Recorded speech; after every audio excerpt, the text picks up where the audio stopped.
Hello friends, क्या आप Excel में शानदार परचेज और सेल्स सॉफ्टवेयर बनाना चाहते हैं जिसमें सिर्फ डाटा भरते ही सारी एंट्री अपने आप सेव हो जाए? अगर हाँ, तो आज की वीडियो आखिर तक ज़रूर देखिए क्योंकि मैं इसमें बिल्कुल शुरुआत से बनाकर दिखाऊंगा। तो बने रहिए आप मेरे वीडियो में। सबसे पहले एक्सेल ओपन कर लेते हैं। यहाँ से आपके पास जो भी एक्सेल होगा, जो भी ऑफिस, उसको ओपन कर लीजिएगा। यहाँ पर ब्लैंक वर्कबुक ओपन कर लेते हैं और इस सीट का नाम रीनेम करेंगे। इस पर सीट पर राइट क्लिक करेंगे और रीनेम में जाकर यहाँ से रीनेम में जाकर इस सीट का नाम देंगे इनवॉइस।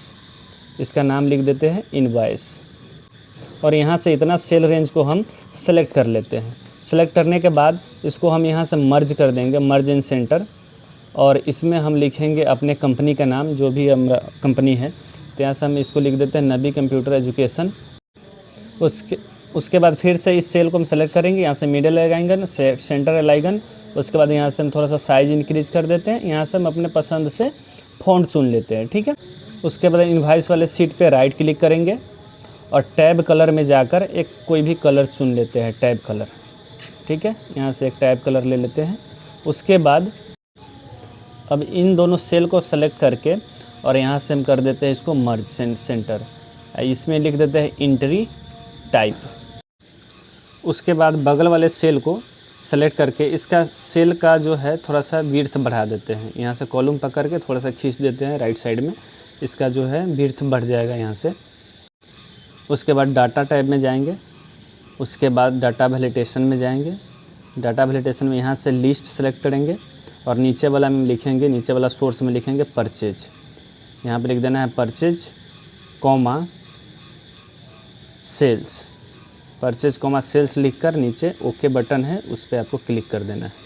अब ये में आपका डाटा वैलिडेशन लग चुका है परचेज और सेल्स का। जो भी करना होगा वो सेलेक्ट कर सकते हैं आप। यहाँ से परचेज करना हो तो परचेज सेलेक्ट कीजिए, सेल्स करना हो तो सेल्स सेलेक्ट कर सकते हैं।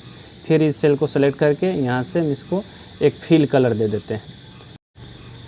फिर से इसी सेल को सेलेक्ट करके हम इसमें लगा देते हैं ऑल बॉर्डर। यहाँ बॉर्डर में जाके यहाँ से ऑल बॉर्डर कर देते हैं। उसके बाद यहाँ नीचे वाले सेल को, इन दोनों को सेलेक्ट करके यहाँ से भी ऑल बॉर्डर इसको कर देते हैं। अब दोनों में ऑल बॉर्डर लग चुका है, ऊपर वाला में भी नीचे वाला। फिर ऊपर वाला को सेलेक्ट करके इसमें एक फ़ॉन्ट कलर दे देते हैं। जो भी अच्छा कलर है वो फ़ॉन्ट कलर अब बना दीजिए। तो इसमें भी अपना फ़ॉन्ट कलर लग चुका है। उसके बाद नीचे एक सेल छोड़कर इसको थोड़ा सा विड्थ बढ़ा लेते हैं और एंट्री टाइप के नीचे एक सेल छोड़कर इसमें हमें लिखना है इनवॉइस नंबर। उसके बाद इंटर दबा के नीचे आ जाएंगे। उसके बाद फिर एक और सेल नीचे आ जाएंगे, इसमें लिखेंगे डेट। इस सेल में हमें लिखना है डेट। उसके नीचे वाले सेल में लिखना है प्रोडक्ट और उसके नीचे वाले सेल में लिखना है रेट और उसके नीचे वाले सेल में लिखना है क्वांटिटी। और इंटर दबा के नीचे आएंगे, फिर इस सेल में लिखेंगे अमाउंट। हमारा इस प्रकार से डाटा हो गया invoice number, date, product, rate, quantity और अमाउंट। अब इसमें हम इस सेल में इनवॉइस नंबर के नीचे वाले सेल में एक फार्मूला लगाएंगे, इक्वल टू इफ़। उसके बाद ये वाला सेल ले लेते हैं, फिर इक्वल टू लगाते हैं, कोटेशन मार्क्स। उसके बाद इसमें लिखेंगे परचेज। परचेज लिखने के बाद फिर इसको कोटेशन मार्क्स से बंद करेंगे। कोटेशन मार्क्स लिखने के लिए आप शिफ्ट के साथ ये वाला कोटेशन मार्क्स आप लगा सकते हैं। उसके बाद फिर कोटेशन मार्क्स में फिर वेंडर लिखेंगे, फिर कोटेशन मार्क्स को बंद करेंगे, फिर कॉमा लगाएंगे, फिर कोटेशन मार्क्स देंगे, इसमें कस्टमर लिखेंगे और कस्टमर को कोटेशन मार्क्स से फिर बंद कर देंगे। उसके बाद यहाँ पर कोस्ट को बंद कर देंगे। उसके बाद इंटर दबा देंगे। अब यहाँ से आप सेलेक्ट करेंगे सेल्स को तो कस्टमर आएगा और परचेज को सेलेक्ट करेंगे तो वेंडर आएगा, ठीक है। इस तरह से अभी इन सभी सेल को सेलेक्ट कर लेते हैं और यहाँ से जाकर एक कलर दे देते हैं। उसके बाद फिर सेल को सेलेक्ट करते हैं और यहाँ से आकर हम इसको ऑल बॉर्डर लगा देते हैं। तो इसमें फॉर्मेटिंग लग चुका है। फिर से इन सेल को सेलेक्ट करके अब यहाँ से बोल्ड लगा देते हैं, थोड़ा सा गाढ़ा मोटा दिखेगा। अब फिर से इन सभी सेल को सेलेक्ट कर लेते हैं यहाँ से और इसमें हम लगा देते हैं एक और इफेक्ट, ऑल बॉर्डर लगा देते हैं। अब इन बगल वाले सेल को सेलेक्ट करके यहाँ से भी एक कलर दे देते हैं, इसमें भी एक कलर लगा देते हैं। प्रोडक्ट के लिए यहाँ पे इसमें हम डाटा वैलिडेशन लगाएंगे। जितने मेरे पास प्रोडक्ट का लिस्ट होगा उन सभी को इसी डाटा वैलिडेशन के माध्यम से एक ही सेल में लाएंगे, वहाँ से हम सेलेक्ट कर सकते हैं। इसके लिए हम थोड़ा सा स्क्रॉल करके बगल में आ गए और इसमें हम लिख देते हैं अपने प्रोडक्ट का नाम, माउस, कीबोर्ड। उसके बाद नीचे वाले सेल में एक और प्रोडक्ट का नाम लिख देते हैं, स्पीकर। उसके बाद अगले वाले सेल में अगला प्रोडक्ट लिख देते हैं, मॉनिटर। फिर अगला प्रोडक्ट अपना हो जाएगा पेन ड्राइव। ये 5 प्रोडक्ट हमने टाइप कर दिया है। अब यहाँ से प्रोडक्ट के सामने वाले सेल में आ जाना है और इसी में ये सारा डाटा को लाना है। इसके लिए हम डाटा में जाते हैं, फिर डाटा वैलिडेशन में। उसके बाद यहाँ से हम लिस्ट सेलेक्ट कर लेते हैं। उसके नीचे वाले सोर्स में हम इस सभी रेंज को सेलेक्ट कर लेके और यहाँ से हम ओके दबा देंगे। अब देखिएगा आपका डाटा वैलिडेशन लग चुका है, इसमें सारा प्रोडक्ट का लिस्ट आ गया। आप जो भी इस प्रोडक्ट सेल करना हो, परचेज करना है, यहाँ से आप सेलेक्ट कर सकते हैं। अमाउंट वाले सेल में एक फार्मूला लगाएंगे, इक्वल टू रेट वाले सेल और मल्टीप्लाई क्वांटिटी वाला सेल। अब यहाँ से इंटर दबाएंगे तो अमाउंट आ गया। अभी कुछ नहीं डाले इसलिए 0 आया है। अब यहाँ से इंसर्ट टाइप में जाते हैं, यहाँ पे एक बटन लगाएंगे। यहाँ से एक शेप ले लेते हैं, ओवल शेप, और यहाँ से इसको ड्रॉ कर देंगे। अच्छे से इसको ड्रॉ कर देते हैं। इस पर फिर राइट क्लिक करेंगे। राइट क्लिक करके इस शेप पर राइट क्लिक करेंगे और एडिट टेक्स्ट में जाएंगे। एडिट टेक्स्ट में आपको लिखना है इसको परचेज। इस बटन का हम नाम दे रहे हैं परचेज। इसको हम बटन बना रहे हैं, इसको परचेज देते हैं। फिर इसको परचेज को हम सेलेक्ट कर लेते हैं जो लिखा हुआ है। सेलेक्ट करने के बाद इसको हम थोड़ा सा फॉर्मेटिंग कर देते हैं। इसमें हम इसको यहाँ से थोड़ा सा साइज़ बढ़ा देते हैं। फिर उसके बाद यहाँ से हम इसको बोल्ड कर देते हैं और इसको हम यहाँ से इसको सेट कर देते हैं अच्छा से। बोल्ड करने के बाद मिडल और इसको सेंटर अलाइन भी कर देते हैं। थोड़ा सा इसको यहाँ से मिडल और सेंटर अलाइन कर देते हैं। फिर से इसको सेलेक्ट करेंगे और फॉर्मेट में जाएंगे। फॉर्मेट टाइप में जाएंगे और यहाँ से इसका कलर चेंज कर देंगे। इस बटन को यहाँ से कोई भी एक अच्छा सा कलर ले लेते हैं। इसको बटन जैसा बनाने के लिए यहाँ से शेप इफेक्ट में जाएंगे। ऊपर में शेप इफेक्ट है, इस पर जाइए और प्रीसेट में जाइए और यहाँ से एक बटन का स्टाइल लीजिए। अभी देखिए बिल्कुल बटन की तरह आपको दिख रहा है। फिर से इसको सेलेक्ट करेंगे और इसका एक और कॉपी बनाएंगे। कंट्रोल बटन दबा के और लेफ्ट बटन से नीचे खींच दिए, एक और कॉपी बन गया। अब इस सेम चीज़ आ गया परचेज। इसको परचेज को हटा देते हैं और यहाँ पे इस बटन का नाम दे देते हैं सेल्स। दूसरा जो अपना बटन है वो सेल्स का हो गया, एक परचेज का और एक सेल्स का। फिर से इसका कलर चेंज कर देते हैं, यहाँ से दूसरा कलर दे देते हैं सेल्स का। यहाँ से इस प्रकार से अब एक बटन हो गया परचेज का, एक सेल्स का। एक और सीट लेते हैं, यहाँ से नीचे से एक और नया सीट लेना है। राइट क्लिक करना है, रीनेम में जाना है और इस सीट का नाम दे देते हैं परचेज। हमने परचेज बटन बनाया, उसके लिए एक सीट बना दिया परचेज। फिर इसको हम टैब कलर में जाकर टैब कलर चेंज कर देते हैं। उसके बाद कोई भी कलर ले लेते हैं। फिर यहाँ पर अपना परचेज का एक बन चुका है। अब इस सभी इनवॉइस को सेलेक्ट कर लेते हैं और यहाँ से हम कॉपी कर लेते हैं। कॉपी करने के बाद यहाँ पे इस सेल को सेलेक्ट करेंगे और पेस्ट स्पेशल में जाएंगे। पेस्ट स्पेशल सबसे नीचे आपको मिलेगा, सबसे नीचे आइए पेस्ट स्पेशल और यहाँ से आपको वैल्यूज को सेलेक्ट करना है। वैल्यूज उसको टिक लगाना है और नीचे ट्रांसपोज है उस पर टिक लगाना है, यहाँ से ओके कर देना। अब इस आपका डाटा जो है वहाँ जो था जो सारा यहाँ आ गया। अब इसको थोड़ा सा अच्छे से सेट कर लेते हैं। अब अगला काम यह करना है कि डेट वाले कॉलम को सिलेक्ट करना है। डेट वाले कॉलम को हम यहाँ से सेलेक्ट कर लेते हैं और इस पर राइट क्लिक करेंगे। उसके बाद फॉर्मेट सेल में जाना है और यहाँ से आपको डेट को सेलेक्ट कर लेना है। डेट मिलेगा और यहाँ सिंपली ओके दबा देना है। उसके बाद आपको फिर रेट को सेलेक्ट करना है, कंट्रोल बटन दबा के फिर दूसरे पर क्लिक अमाउंट पर करना है, राइट क्लिक करना है। उसके बाद फॉर्मेट सेल में जाना है और यहाँ से आपको नंबर को सेलेक्ट करके ऊपर वाला पे टिक लगा देते हैं और यहाँ से डेसिमल प्लेस को हम 0 कर देते हैं। यहाँ पे हम 0 लिख देते हैं। उसके बाद 0 लिखने के बाद इस पर हम सिंपली ओके दबा देंगे। अब इस सब में फॉर्मेटिंग लग चुका है। फिर चलते हैं, इस सभी को सेलेक्ट कर लेते हैं और इसको मिडल अलाइन और सेंटर अलाइन कर देते हैं। अब एक और सीट यहाँ पे इंसर्ट कर लेते हैं प्लस पे क्लिक करके और इस सीट का नाम दे देते हैं, राइट क्लिक करके रीनेम करके इसका नाम दे देते हैं सेल्स। अब मेरा दूसरा सीट जो हो गया सेल्स, इसका फिर कलर चेंज कर देते हैं टैब कलर में जाकर और इसका दूसरा कलर एक दे देते हैं, टैब कलर इसका भी बदल जाएगा। अब मेरे पास टोटल 3 सीट हो गया, परचेज का, सेल्स का और एक इनवॉइस का। अब यहाँ पे क्या करना है, इन सभी को फिर से सेलेक्ट करते हैं और यहाँ से हम कॉपी करेंगे और फिर सेल्स में जाएंगे और ऊपर वाले सेल में सेलेक्ट करेंगे, पेस्ट में स्पेशल में जाएंगे। पेस्ट स्पेशल में जाने के बाद यहाँ से वैल्यू सेलेक्ट करेंगे और यहाँ से ट्रांसपोज और यहाँ से ओके कर देंगे। और इन सभी सेल को सिलेक्ट कर लेते हैं, सभी कॉलम को इस प्रकार से सिलेक्ट करके थोड़ा सा बढ़ा लेते हैं, एडजस्ट कर लेते हैं अच्छे से। उसके बाद एडजस्ट हो चुका है, इसको मिडल अलाइगन सेंटर अलाइगन कर दिए। फिर उसके बाद डेट वाला कॉलम, इसको जो वेंडर लिखा हुआ इसको चेंज कर दीजिए, आप वेंडर को आप कस्टमर कर दीजिए।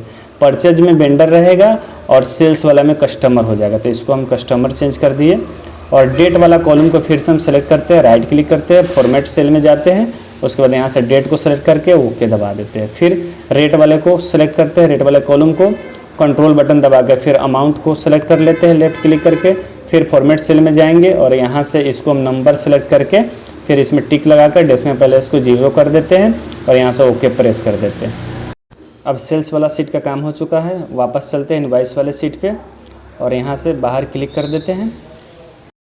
अब डेट के सामने वाला सेल को सेलेक्ट करते हैं, राइट क्लिक करते हैं, फॉर्मेट सेल में जाते हैं और यहाँ से डेट सेलेक्ट करके और ओके दबा देते हैं। ठीक है, उसके बाद फिर रेट वाले सेल में आएंगे, रेट वाले सेल पे आते हैं और कंट्रोल के साथ अमाउंट को सेलेक्ट कर लेते हैं और फॉर्मेट में जाएंगे और सेम काम कर देंगे। यहाँ से नंबर सेलेक्ट करेंगे, यहाँ से टिक लगाएंगे और डेसिमल प्लेस के 0 करेंगे और यहाँ से ओके कर देंगे। रेट और अमाउंट दोनों पे इफ़ेक्ट लग गया। फिर से परचेज वाले सीट पे जाएंगे और यहाँ से इस सभी सेल को ऐसे सेलेक्ट कर लेते हैं और कंट्रोल के साथ टी बटन दबाएंगे। कंट्रोल के साथ टी दबाएंगे तो टेबल फॉर्मेट आ जाएगा, यहाँ से इस पर टिक लगाएंगे और ओके कर देंगे। अभी आपका जो डाटा है टेबल फॉर्मेट में आ गया। ठीक है, फिर सेल्स पे जाएंगे, वही काम करेंगे, सेलेक्ट करेंगे, कंट्रोल के साथ टी दबाएंगे और इस पर टिक लगाकर ओके दबा देंगे, ये भी टेबल फॉर्मेट में आ गया। परचेज और सेल दोनों में इफेक्ट लग चुका है, टेबल फॉर्मेट लग चुका है। उसके बाद फिर से इनवॉइस वाले सीट पे आते हैं और इसमें एक बिल एंट्री करेंगे। यहाँ पे इनवॉइस नंबर डाल देते हैं, उसके नीचे वाले पे वेंडर का नाम डाल देते हैं, फिर उसके नीचे वाले पे डेट डाल देते हैं। फिर यहाँ से हम प्रोडक्ट सेलेक्ट कर लेते हैं, उसके बाद हम रेट डाल देते हैं, फिर क्वांटिटी डाल देते हैं, इंटर दबा देते हैं। अब इन सभी सेल को सेलेक्ट कर लेते हैं यहाँ से और मिडल अलाइगन और सेंटर अलाइगन कर देते हैं, उसके बाहर क्लिक कर देते हैं। अब हम अगला काम करेंगे, माइक्रोज लगाएंगे ताकि माइक्रोज से इस सीट पे आ जाए डाटा हमारा। तो माइक्रोज रिकॉर्ड करेंगे। अगर आपके पास माइक्रोज नहीं दिख रहा है, माइक्रोज आपको डेवलपर टैब में दिखता है, यहाँ पे डेवलपर टैब पे अगर आपको डेवलपर टैब ही नहीं दिख रहा है तो आप फाइल टैब में जाइए, यहाँ से अकाउंट ऑप्शन में जाइए। ऑप्शन में जाने के बाद आपको कहाँ जाना है, यहाँ से कस्टमाइज रिबन में जाना है। कस्टमाइज रिबन में जाइएगा तो आप इस इधर राइट साइड में इसको स्क्रॉल करिएगा तो आपको यहाँ पर मिल जाएगा डेवलपर टैब। अगर यहाँ पर अनचेक है तो यहाँ पर चेक कर दीजिए और यहाँ से ओके कर दीजिए तो आपको यहाँ पे आ जाएगा डेवलपर टैब ऊपर में।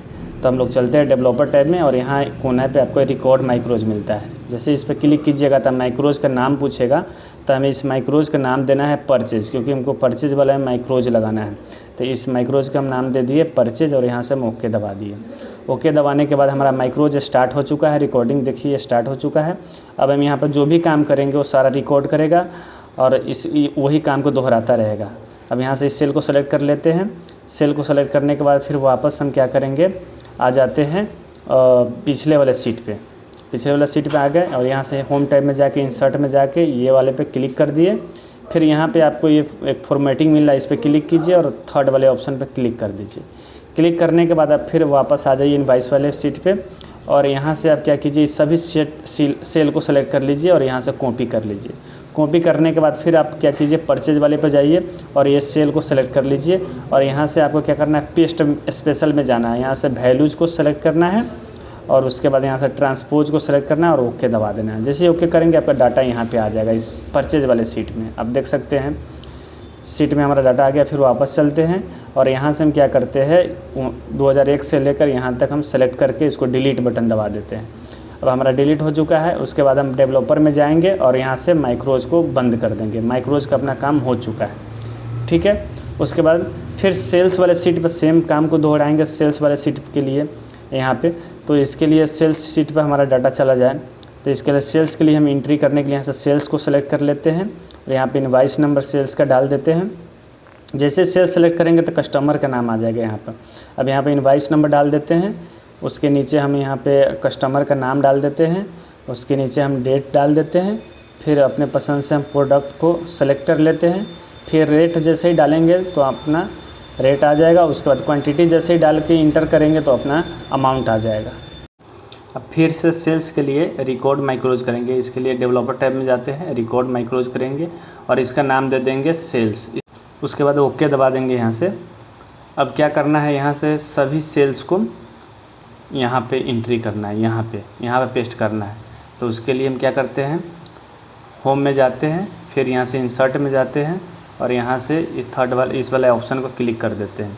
उसके बाद यहाँ से फिर से इस फॉर्मेटिंग में जाएंगे और थर्ड वाले ऑप्शन को क्लिक कर देंगे। फिर से बिल वाले सीट पे हम लोग वापस आ जाते हैं, इनवाइस वाले, और इसको यहाँ पे आने के बाद इन सभी सेल को सेलेक्ट कर लेते हैं। उसके बाद यहाँ से हम इसको सिंपली क्या करेंगे, कॉपी कर लेंगे। फिर से सेल्स वाले सीट पे जाएंगे कॉपी करने के बाद, और यहाँ से हम क्या करते हैं, पेस्ट स्पेशल में जाएंगे और पेस्ट स्पेशल में जाके यहाँ से वैल्यू सेलेक्ट करेंगे और यहाँ से ट्रांसपोज और यहाँ से ओके कर देंगे। अब हमारा डाटा इस पे आ गया है, हमारा ये जो सेल्स वाला एंट्री था इस यहाँ पे आ गया। अब सभी को सेलेक्ट करके यहाँ से हम डिलीट बटन दबा देते हैं और उसके बाद हम क्या करेंगे, माइक्रोज को स्टॉप करेंगे, डेवलपर में जाके स्टॉप माइक्रोज करेंगे। अब परचेज में भी एंट्री हो रहा है और सेल्स वाले सीट पर भी एंट्री हो रहा है। अब यहाँ पे क्या करेंगे, इस बटन को असाइन करेंगे। इस बटन में हम लोग माइक्रोज को असाइन करेंगे। इस पर राइट क्लिक किए, असाइन माइक्रोज में जाएंगे, यहाँ से असाइन माइक्रोज, और यहाँ से परचेज वाला है तो परचेज वाले को सेलेक्ट कर लेंगे। यहाँ से हम क्या करते हैं, इसको परचेज वाले को सेलेक्ट कर लेते हैं। ये हमारा परचेज है तो परचेज को सेलेक्ट करके ओके कर देते हैं यहाँ से। अब इस परचेज वाला में असाइन माइक्रोज हो चुका है, बटन की तरह बन चुका है ये हमारा परचेज। अब इस पर क्लिक करेंगे तो हमारा वहाँ पे एंट्री होगा। अब सेल्स में सेम काम करेंगे, राइट क्लिक, असाइन माइक्रोज, और यहाँ से सेल्स वाला को सेलेक्ट करेंगे, यहाँ से ओके कर देंगे। अब ये भी हमारा बटन की तरह बन गया। इस पर भी क्लिक करेंगे, हाथ के चित्र आ रहा है, बटन बन चुका है। अब इनवाइस वाले सीट में जो भी हम यहाँ पे एंट्री करेंगे इनवाइस के लिए, और परचेज वाले बटन पर क्लिक करेंगे तो हमारा परचेज वाला सीट में चला जाएगा, और सेल्स के लिए हम यहाँ पे एंट्री करेंगे तो सेल्स वाला सीट में चला जाएगा। अब सभी सेल को हम सेलेक्ट कर लेते हैं। अब ऑल बॉर्डर में जाते हैं और यहाँ पर आउटसाइड बॉर्डर लगा देते हैं। आउटसाइड बॉर्डर लग गया, बाहर क्लिक कर दिए। उसके बाद इसमें क्या करना है, अब इसका व्यू में जाके ग्रिड लाइन और हेडिंग्स हटा देना।